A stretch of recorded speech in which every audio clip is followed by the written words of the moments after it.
माहिती नसेल की फेटेवाले बाबा कोण आहे, माहिती आहे मुलांना त्यांनी काय काय काम केलं ते माहिती नसेल.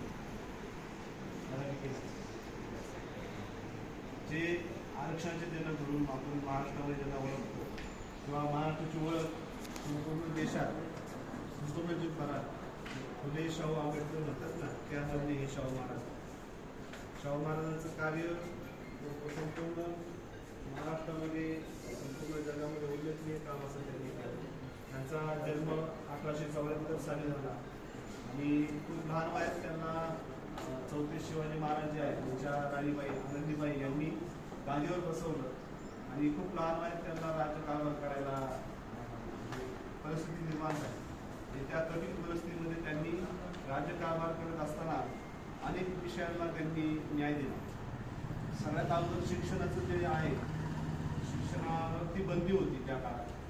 त्यांनी ते शिक्षणाची दारं सगळ्यासाठी खुली केली आणि 1902 साली सगळ्यात महत्त्वाचा निर्णय जे आज आपण राज्य शासनामध्ये जे संविधानामध्ये जे शिक्षणाचा अधिकार मिळालेला आहे आर्टिकल 14 नुसार, तर त्यांनी 1902 साली सगळ्यात अगोदर या महाराष्ट्रामध्ये या शिवाजी महाराजांच्या भूमीमध्ये शिक्षणाचं द्वार सगळ्यांसाठी खुले केले आणि त्या अनुषंगानं सर्व ज्या लोकांपर्यंत शिक्षण गेलेलं नव्हतं, जे लोक शिकलेली नाही त्या लोकांपर्यंत शिक्षणाचा प्रभाव यांनी दिला.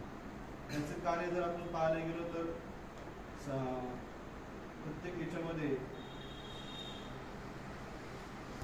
भारतीय संविधानामध्ये त्यांचा अत्यंत महत्त्वाचा